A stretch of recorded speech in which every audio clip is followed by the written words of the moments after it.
Good morning class. हम लोगों ने केंद्र राज्य संबंध इससे पहले कंप्लीट किया है। अब हम स्टार्ट कर रहे हैं आज से संघ राज्य क्षेत्रों में प्रशासन।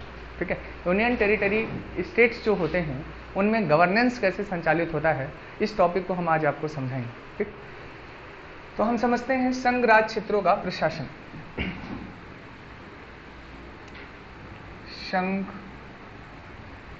राज्य क्षेत्रों का प्रशासन। इसमें हमें क्या क्या देखना है? सबसे पहला कि इसकी भूमिका हम समझेंगे, थोड़ा सा हम इसका ऐतिहासिक परिप्रेक्ष्य देखेंगे या ऐतिहासिक पृष्ठभूमि क्या है, फिर संवैधानिक प्रावधान हम इसमें देखेंगे,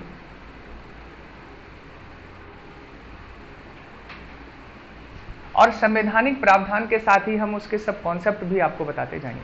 तो तीन बातें हम यहां समझाते हैं। तो भूमिका क्या है ये समझना जरूरी है। हम लोग जब भाग 1 पढ़ते हैं तब भाग 1 में पढ़ते हैं संघ और उसके राज्य क्षेत्र।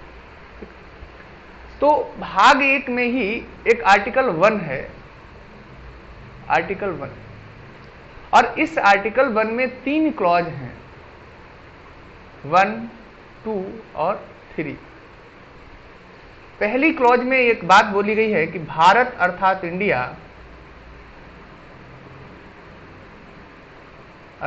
इंडिया राज्यों का संघ होगा, राज्यों का संघ होगा। और दूसरी में कहा गया है कि उसके क्षेत्र वे होंगे जो पहली अनुसूची में परिभाषित हैं। लेकिन यहां पर जो बोला गया है वो भारत के राज्य क्षेत्र बोला गया है। बस यहीं से इसका कॉन्सेप्ट शुरू होता है, भारत के राज्य क्षेत्र। ध्यान से समझेंगे थोड़ा।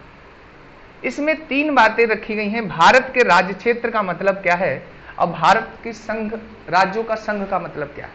राज्यों का संघ का मतलब है कि केवल उसमें स्टेट आते हैं जो 28 राज्य भारत में एग्जिस्ट करते हैं। अगर हम अंतर बताएं आपको, ध्यान से समझिए, अगर वो कहते कि राज्यों का संघ, राज्यों का संघ, और कह दे कि भारत के राज्य क्षेत्र, तो दोनों में बड़ा अंतर है। राज्यों के संघ में केवल 28 राज्य ही आते हैं और इसमें 28 राज्य प्लस 8 यूटी और प्लस कहा गया है कि जो भविष्य में हम अधिग्रहित करेंगे यानी एक्वायर करेंगे एरिया, वो आते हैं। तो यहां जो हम पढ़ाने जा रहे हैं वो भारत के राज्य क्षेत्र में जो भारत के केंद्र शासित प्रदेश हैं उनके प्रशासन के बारे में हम आपको समझाने जा रहे हैं। तो ये है इसकी थोड़ी सी भूमिका। और हमें पता है थोड़ा और हम जाने इसमें हिस्टोरिकल बैकग्राउंड के बेसिस पर अगर हम बात करते हैं तो शायद ये समझ में आ गया होगा कि ये कहां से आया है। तो अनुच्छेद 1 में ही जो क्लॉज 3 है, भारत के राज्य क्षेत्र है, उसमें जो 3 बातें कही गई हैं, क्या? पहला कि राज्य, दूसरा कहा गया है केंद्र शासित प्रदेश, और तीसरा कहा गया है भविष्य में अधिग्रहित क्षेत्र। तो हम किसके बारे में बताने जा रहे हैं? जो सेकंड पिलर है भारत में केंद्र शासित प्रदेशों के प्रशासन के बारे में। ठीक है, तो भारत में केंद्र शासित प्रदेशों के प्रशासन के बारे में हम आपको समझाने जा रहे हैं। तो समझने वाली बात है। यहां से क्वेश्चंस भी पूछा गया है कि संघ राज्य क्षेत्र की अवधारणा बड़ी है या राज्य क्षेत्र की। तो राज्य क्षेत्र कॉन्सेप्ट बड़ा है, भारत के राज्यों का संघ छोटा कॉन्सेप्ट है। ठीक है, ये मैंने कंप्लीट कर दिया आपका। अब हम ऐतिहासिक पृष्ठभूमि पर जाते हैं। ध्यान से सुनिए। जब हमारा देश स्वतंत्र हुआ तो अगर हम भारतीय क्षेत्र की अब बात करते हैं तो 3 भागों में बटा हुआ था। ध्यान से समझें कौन कौन से 3 भाग। पहला था ब्रिटिश प्रांत, ब्रिटिश प्रांत। ये वे क्षेत्र थे जहां पर हम कहें वायसराय शासन करता था। वायसराय यहां इनका प्रतिनिधि होता था, या हम कहें ब्रिटिश सरकार द्वारा शासित थे। दूसरे की अगर हम बात करते हैं तो देसी चीफ कमिश्नरी क्षेत्र थे, चीफ कमिश्नरी क्षेत्र। आपने सुना होगा कि 4 दिल्ली था, कुर्ग था, बलूचिस्तान था, कड़ा था, इस तरीके के कुछ क्षेत्र थे जो चीफ कमिश्नरी क्षेत्र थे। इन पर डायरेक्ट ताज का शासन होता था, जैसा कि आज राष्ट्रपति डायरेक्ट केंद्र शासित प्रदेशों पर शासन करता है वैसे ही। और तीसरे जो थे वो देसी रियासत थे, देसी रियासतें थी। ये 3 क्षेत्रों में भारतीय क्षेत्र वर्गीकृत होता था। जब हमारा संविधान बना तो उस दौरान हमने इन सभी क्षेत्रों को समायोजित करके 4 प्रकार के राज्य बनाए। ठीक है, तो राज्यों का हम वर्गीकरण अगर दिखाएं यहाँ तो 4 तरीके के राज्य हमने बनाए। वो कौन कौन से राज्य? इनमें श्रेणी बनाई का, खा, गा और घा। कहा जाता है का में हमने ब्रिटिश प्रांतों को रखा था, खा में हमने देसी रियासतों को रखा था, खा में, और गा और घा में जिन क्षेत्रों को हमने रखा था वो क्षेत्र छोटी देसी रियासतें थी, और वही मिलाकर हमने अंत में बनाया है केंद्र शासित प्रदेश। तो ऐतिहासिक में हम कहें कि जो केंद्र शासित प्रदेश हैं वो सामान्यतः वे क्षेत्र हैं जो प्रारंभ में श्रेणी गा और घा के क्या थे? राज्य थे। श्रेणी गा और घा के राज्य थे। ठीक, तो ये समझने वाली बात है। तो यहां टू द पॉइंट अगर हम कहें तो कौन से राज्य केंद्र शासित प्रदेश के रूप में परिवर्तित हुए, तो हमारा उत्तर होगा श्रेणी ग और घा के अधिकतम राज्य। ठीक, अब हम आगे बताते हैं। हमें पता है कि राज्य पुनर्गठन के लिए कई आयोग आए। जब भाग 1 पढ़ते हो तो आपने पढ़ा होगा एक एसके धर आयोग बनाया गया था, उसकी सिफारिशें फिर नहीं मानी गई।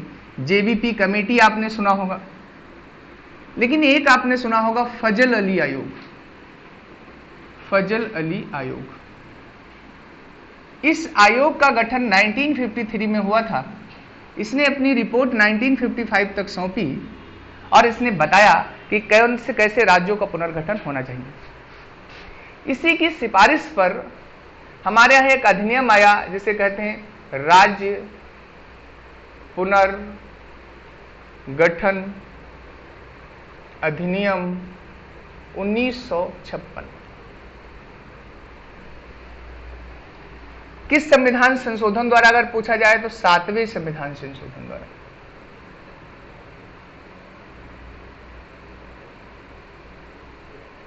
सेवेंथ अमेंडमेंट द्वारा।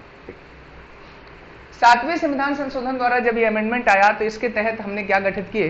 राज्य और केंद्र शासित प्रदेशों का गठन किया। तब हमने इसमें 2 ही कैटेगरी रखी, कोई भविष्य में अधिग्रहित क्षेत्र रखा नहीं। क्या बनाया हमने? हमने एक तो राज्य बना दिए और दूसरे क्या बना दिए हैं? केंद्र शासित प्रदेश। लेकिन हमने एक श्रेणी छोड़ दी है कि भविष्य में अधिग्रहित क्षेत्र भी होंगे।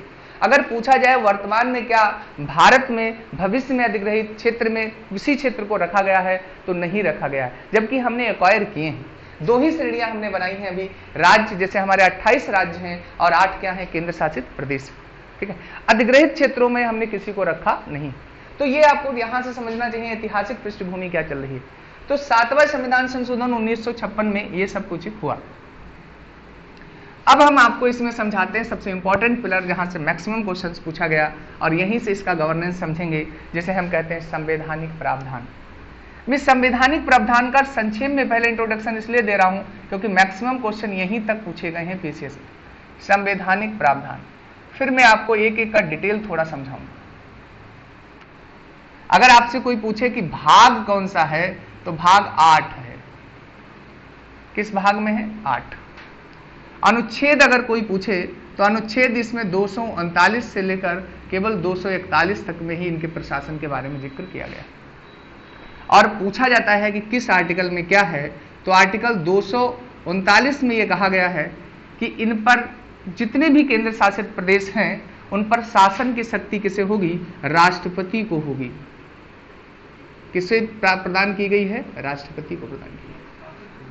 हाँ, प्रशासन करने की शक्ति किसे होगी? राष्ट्रपति के पास होगी। अब इसके अभी हम डिटेल में चर्चा करेंगे, संक्षेप में समझते जाइए। 239 में कई चीजें पूछी जाती हैं। 239 क्लॉज का पूछा जाता है। इसके तहत कहा जाता है कि किसी भी केंद्र शासित प्रदेश में विधान मंडल या मंत्री परिषद या दोनों का सृजन कर सकते हैं।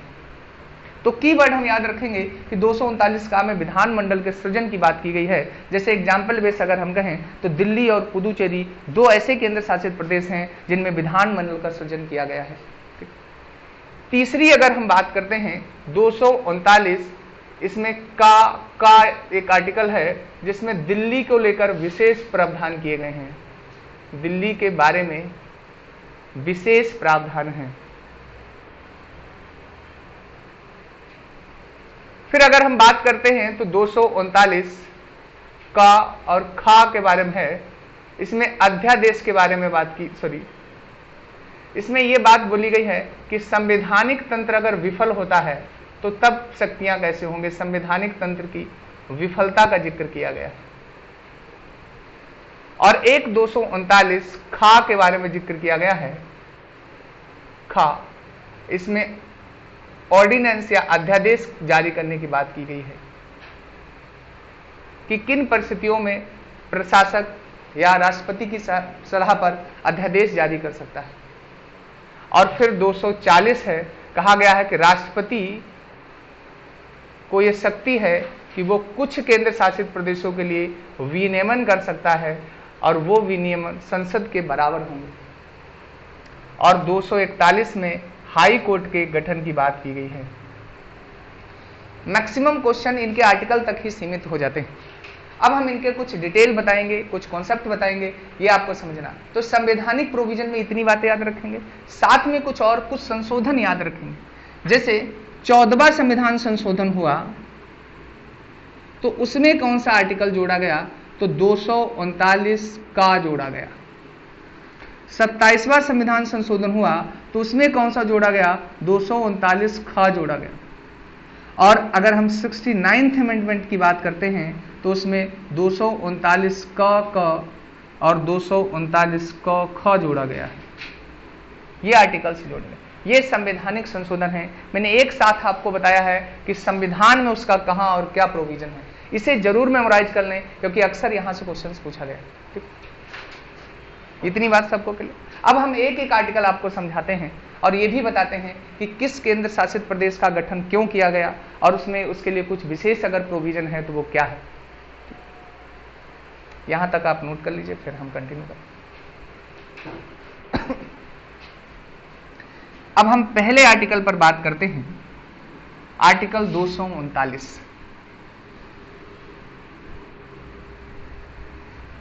ध्यान से समझें। यहां से अगर ये आर्टिकल समझ में आ गए तो पूरा प्रशासन समझ में आ जाएगा। इसमें दो क्लॉज हैं, एक पहली क्लॉज 1 और दूसरी क्लॉज 2। इसमें यह कहा गया है कि संसद जब तक विधि ना बनाए, कौन ना बनाए, संसद, तब तक राष्ट्रपति के पास यह शक्ति है कि वो वहां के लिए नियम बना सकता है या वहां का पूरा प्रशासन कौन देखेगा, राष्ट्रपति देखेगा। बस समझ में। और क्लॉज 2 में यह कहा गया है कि वो कोई भी निकटवर्ती प्रदेश का राज्यपाल है उसे केंद्र शासित प्रदेश की मतलब शक्ति को सौंप सकता है। जैसे सबसे अच्छा एग्जाम्पल है कि आपने सुना होगा पंजाब और हरियाणा, ठीक, इनका जो प्रशासक होता है या राज्यपाल होता है वही चंडीगढ़ का भी क्या होता है, प्रशासक होता है या राज्यपाल होता है। ठीक, तो ये बात यहां पर बोली गई है कि राष्ट्रपति इन्हें सौंप सकता है। हम कहें सिंपल सा कहें तो अनुच्छेद 239 केंद्र शासित प्रदेशों के प्रशासन का जिक्र करता है और प्रशासन में दो बातें कहता है। क्लॉज 1 में कि संसद जब तक विधि ना बनाए तब तक प्रशासन कौन करेगा, राष्ट्रपति करेगा, और वो राष्ट्रपति अपने प्रतिनिधियों के माध्यम से कर सकता है। उसे चाहे वो प्रशासक कहे चाहे उपराज्यपाल कहे, ये 3239 क्लॉज 1 में उल्लेख है। और कह रहा है कि पड़ोसी अगर कोई राज्य है उसके राज्यपाल को उसके प्रशासन को सौंप सकता है। जैसे पंजाब और हरियाणा का जो राज्यपाल होता है उसे चंडीगढ़ का प्रशासक या उपराज्यपाल नियुक्त किया जा सकता है। सामान्यतः चंडीगढ़ के जो वहां पर हेड होता है उसे हम प्रशासक कहते हैं। तो वो प्रशासक कौन बनता है, वही बनता है जो पंजाब और हरियाणा का राज्यपाल होता है। बात समझ रहे? तो ये बात कहां पर बोली गई है, आर्टिकल 239। इतनी ही बात इस आर्टिकल में समझनी है, जो अगर डिटेल आप जानना चाहते हैं तो उसके बेसिस पर। अब हम अगला आर्टिकल आपको समझाते हैं। आर्टिकल 239 का हमने बताया है को, इसमें यह कहा गया है, मैंने अभी आपको बताया विधानमंडल के सृजन की बात की गई, थोड़ा ध्यान से समझें। उसने कहा विधानमंडल या मंत्री परिषद, और यह कहा कि दोनों का सृजन किया जा सकता है। मैंने अभी पीछे बताया है कि यह 14वें संविधान संशोधन द्वारा जोड़ा गया। कई राज्य ऐसे थे जिनमें विधानमंडल का सृजन भी किया गया। इसके लिए एक एक्ट लाया गया था 1963 में। जैसे आपको पता है वर्तमान में इसके तहत केवल एक ही विधानमंडल है जिसका नाम है पुदुचेरी। जिसका नाम क्या है? पुदुचेरी। लेकिन ऐतिहासिक दृष्टिकोण से अगर आप देखोगे तो कई केंद्र शासित प्रदेश जो इस समय पूर्ण राज्य का दर्जा जिन्हें मिल गया है, जैसे आपने सुना हो मणिपुर, वो भी पहले केंद्र शासित प्रदेश था, हिमाचल प्रदेश भी केंद्र शासित प्रदेश था, त्रिपुरा भी केंद्र शासित प्रदेश था, गोवा भी केंद्र शासित प्रदेश था। इन सब में जो विधानमंडल का गठन हुआ था वो भी इसी के तहत हुआ था जो आज पूर्ण राज्य के दर्जे में कन्वर्ट हो गए हैं। यानी ये पहले हमारे केंद्र शासित प्रदेश रह चुके हैं और इस आर्टिकल के तहत इनमें विधानमंडल या हम कहें विधानसभा या मंत्री परिषद का गठन हुआ था। बात समझ रहे? लेकिन वर्तमान में अगर पूछा जाए कि पुदुचेरी की विधानमंडल का गठन किस अनुच्छेद के तहत होता है तो हमारा अंतर क्या होगा? अनुच्छेद 239 क्लॉज का के तहत। अब याद रखें, दो केंद्र शासित प्रदेश ऐसे हैं जिनमें विधानमंडल है, जैसे एक दिल्ली में भी है। तो क्या दिल्ली में 239 के तहत विधानमंडल का गठन है? ऐसा नहीं। दिल्ली में जो विधानमंडल का गठन है वो 239 क्लॉज का के तहत है। दिल्ली में विधानमंडल का गठन किसके तहत है? अनुच्छेद 239 का के तहत है। और पुदुचेरी में विधानमंडल का गठन है किसके तहत? अनुच्छेद 239 का के तहत। अंतर समझ पा रहे हैं इसमें? तो दिल्ली के लिए विशेष प्रोविजन है और ये जो आर्टिकल जोड़ा गया वो मैंने बताया है 69th अमेंडमेंट के तहत जोड़ा गया है। किस संविधान संशोधन? 69th अमेंडमेंट के तहत। तो मैंने दो आर्टिकल आपको क्लियर किए हैं। अब ये बात आपको यहां तक समझ में आनी चाहिए। अब आगे हम बताते हैं। अब हम ये आर्टिकल पढ़ेंगे तो इसमें बड़ा डिटेल है। अनुच्छेद 239 का में कहा गया है कि इसमें दिल्ली के लिए विशेष उपबंध। थोड़ा इसमें हिस्टोरिकल बैकग्राउंड दिल्ली का देख लें तो समझ में आ जाएगा। 1952 में दिल्ली में विधानसभा का गठन किया गया था, लेकिन 1956 में इस विधानसभा को वहां पर समाप्त कर दिया गया। फिर पॉलिटिकल अवेयरनेस बहुत ज्यादा हुई और वहां अलग बार बार विधानसभा के गठन की मांग शुरू हो गई, जिसके चक्कर में मैंने कल आपको एक सरकारी आयोग पढ़ाया था 1983 में जो गठित हुआ था, उसी की रिपोर्ट के बेसिस पर 1987 में पुनः एक गठित हुई 24 दिसंबर को, और उसने कुछ रिकमेंडेशंस वगैरह दी। फिर उसी आयोग को हमने बाल कृष्णन समिति कहा है, क्योंकि सरकारिया ने उसकी अध्यक्षता छोड़ दी, बाल कृष्णन व्यक्ति नाम ने ली। तो बाल कृष्णन समिति के आधार पर 69th अमेंडमेंट किया गया है। कब? 1991 में। और तब हम लेकर आए हैं इस अनुच्छेद को, और उसके तहत हमने दिल्ली को राष्ट्रीय राजधानी क्षेत्र घोषित किया है। तो पूछा जाता है कि किस अनुच्छेद के तहत दिल्ली को राष्ट्रीय राजधानी क्षेत्र घोषित किया गया है? तो यह अनुच्छेद 239 का के तहत। और एक अधिनियम पारित किया जिसे कहा राष्ट्रीय राजधानी क्षेत्र अधिनियम 1991। बस समझ गए? अब जब ये सब सफर हो गया तब हमने दिल्ली को बहुत सी पावर्स दे दी। वो संक्षेप में हम समझाते हैं कि दिल्ली को हमने क्या क्या पावर दी। सबसे पहले हम देखते हैं कि उसके बारे में उसकी विधानसभा का गठन किया गया। वहां पर विधानसभा का गठन हुआ। अगर पूछा जाए दिल्ली की विधानसभा का गठन किस अनुच्छेद के तहत हुआ, तो सब कुछ जो हम यहां लिखेंगे अब वो सब इस अनुच्छेद के तहत हुआ।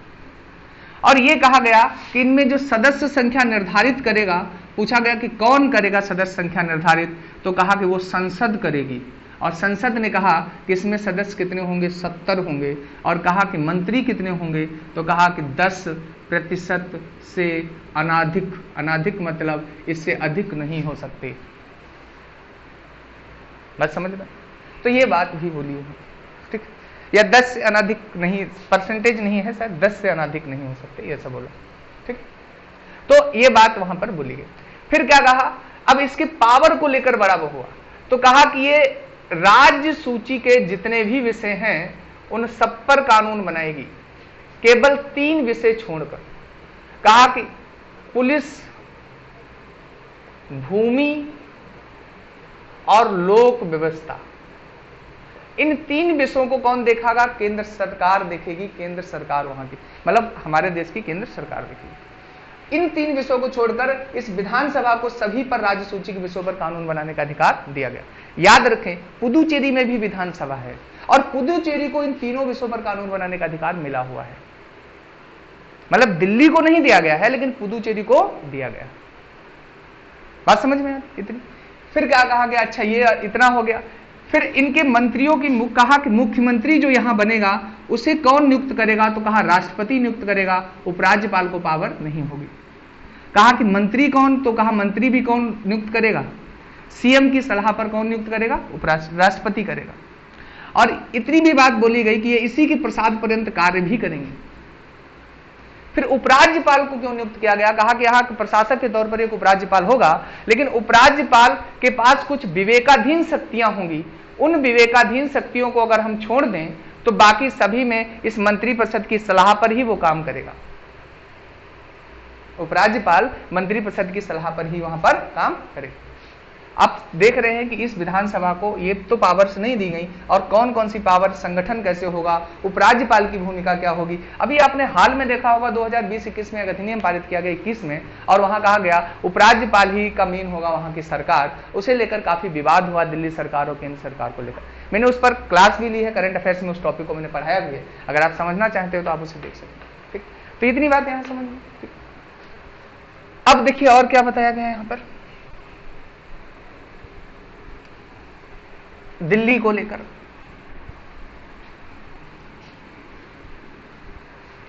एक और आर्टिकल दिया फिर 239 को ख, और ये क्या कहा कि अगर जो नियम लिखे गए हैं उनमें विफलता हो जाए, संवैधानिक तंत्र में विफलता हो जाए, तो राष्ट्रपति अपने वहां के प्रशासन की पूरी बागडोर अपने हाथों में ले लेगा। बात समझ रहे? तो 239 क ख में हमें कुछ ज्यादा समझाने की जरूरत नहीं है। जो सामान्यतः हम जानते हैं राष्ट्रपति शासन के दौरान होता है वही यहां पर हो जाएगा। ठीक? तो इतनी बात सबको क्लियर? चलिए आगे देखिए। अब हम समझाते हैं आपको 239 ख। इसमें क्या कहा गया? इसमें अध्यादेश जारी करने की बात की गई है, लेकिन ये अध्यादेश जो है वो केवल पुदुचेरी के लिए है। अगर दिल्ली के अध्यादेश की बात की जाएगी तो फिर आप कौन से आर्टिकल में जाना पड़ेगा आपको? ठीक है, तो दिल्ली के लिए अध्यादेश, दिल्ली सरकार, दिल्ली के लिए अध्यादेश इसमें है। अध्यादेश के बारे में 3 बातें हैं जो क्वेश्चन पूछा जा चुका। पहली बात कही गई कि अध्यादेश राष्ट्रपति की सहमति से प्रशासक जारी करेगा। किसकी सहमति से? दूसरी बात कही गई है कि अगर विधानसभा निलंबित है तो अध्यादेश जारी नहीं किया जाएगा। और तीसरी बात कही गई है कि अगर 6 सप्ताह के अंदर उसे पारित नहीं किया गया तो वो समाप्त माना जाएगा। ये 6 सप्ताह से पूर्व उसे चाहे तो वो समाप्त भी कर सकती है। कौन? विधानसभा। और चौथी बात कही गई है कि जब चाहे राष्ट्रपति तब अध्यादेश को क्या कर सकता है? वापस ले सकता है। तो इतनी बातें हमें समझनी है अध्यादेश के बारे में 239 ख। यहां तक बात क्लियर? अगला देखिए।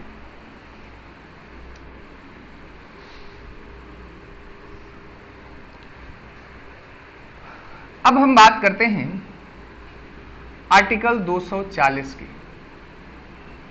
इसमें कहा गया है कुछ संघ राज्य क्षेत्रों के लिए राष्ट्रपति विनियमन कर सकता है।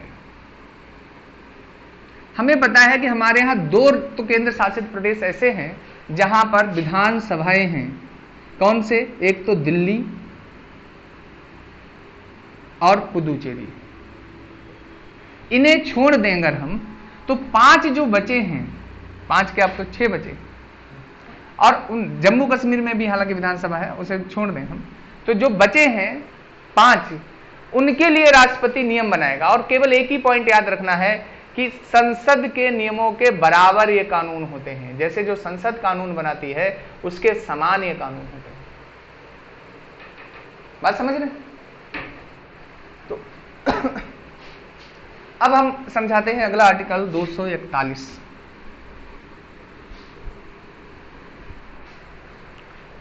आर्टिकल 241 में कहा गया है कि केंद्र शासित प्रदेशों के लिए या संघ राज्य क्षेत्रों के लिए हाईकोर्ट के गठन की बात की गई। 1966 में एक हमारे यहाँ हाईकोर्ट गठित किया गया है, वो केवल दिल्ली के लिए। और ध्यान रखें, फिर कहा गया कि किसी को भी इनकी अधिकारिता सौंप सकता है राष्ट्रपति, जैसे अधिकारिता सौंपी भी गई है। पहला याद करें कि अंडमान और निकोबार की जो अधिकारिता है वो कोलकाता हाईकोर्ट को सौंपी गई है। किसे सौंपी गई? कोलकाता। लक्षद्वीप की अधिकारिता जो है वो किसे सौंप दी गई है? केरला राज्य के हाईकोर्ट को हम कहें। और अगर हम बात करते हैं इधर अन्य की बात, पुदुचेरी की जो है वो मद्रास को सौंपी गई है। ठीक, चंडीगढ़ की आपको पता पंजाब को सौंपी गई, पंजाब हरियाणा वाले को। इसी तरीके से अगर हम देखें, सबकी अधिकारिता किसी न किसी को सौंपी गई। ठीक, तो ये बात भी कहां कही गई है? अनुच्छेद 241। तो अधिकारिता भी सौंप सकता है। ठीक, अब हम बताते हैं कि इनके निर्माण क्यों किया जाता है केंद्र शासित प्रदेशों का। प्रदेशों के निर्माण का कारण तो 4 घटक हैं। पहला है सांस्कृतिक। अगर कहीं पर कल्चरल डाइवर्सिटी बहुत है तो केंद्र शासित प्रदेश के रूप में उसका गठन किया जा सकता है। जैसे हमारे यहाँ ये माना जाता है कि कल्चरल के आधार पर किसका गठन किया गया, अगर कोई पूछे तो हम 2 का कहते, मतलब इनका कहते हैं दमन दीप, दादर नगर हवेली, इनका किस आधार पर है? कल्चरल। दूसरा जो घटक माना गया है कि सामरिक आधार पर सुरक्षा की दृष्टि से भी हम गठन कर सकते हैं। जैसे 2, एक लक्षद्वीप आपने सुना हो, एक अंडमान निकोबार, इनका किस आधार पर गठन किया गया है? सामरिक दृष्टि से। तीसरा घटक माना गया है कि राजनीतिक कारण भी हो सकते हैं। तो राजनीतिक कारण में 2 हैं, एक दिल्ली और एक पुदुचेरी, सॉरी चंडीगढ़। ठीक है। और चौथा माना गया है जनजातियों की सुरक्षा के लिए कई गठित किए गए थे जिन्हें पूर्ण राज्य का दर्जा मिल गया है। मणिपुर, त्रिपुरा, ये सब क्या थे? पहले केंद्र शासित थे, जिन्हें अब क्या दे दिया हमने? पूर्ण राज्य का दर्जा दे दिया। तो निर्माण के 4 घटक माने जाते हैं। ठीक यहां तक बातें क्लियर सभी? अब एक बात और समझानी है इसमें कि एक होता है गृह मंत्री सलाहकार समिति। तो जो 5 राज्य हैं जहां पर विधानसभाएं नहीं हैं, उनके लिए गृह मंत्री सलाहकार समिति का गठन किया जाता है। इसका अध्यक्ष पूछा जा सकता है, तो अध्यक्ष इसका गृह मंत्री होता है, केंद्रीय होम मिनिस्टर। सदस्य जो इसके होते हैं वो प्रशासक होते हैं वहां के। ठीक, और ये लोग बैठक हर वर्ष करते हैं और कैसे विकास किया जाए, कैसे समस्याएं, उन पर विचार विमर्श करते हैं। कुछ क्वेश्चंस ऐसे भी पूछ लिए जाते हैं कि कहां प्रशासक कहते हैं और कहां उपराज्यपाल कहते हैं। संक्षेप में अगर हम कहें तो उपराज्यपाल याद रखें, दिल्ली में हम कहते हैं, अंडमान निकोबार में हम कहते हैं और पुदुचेरी में कहते हैं।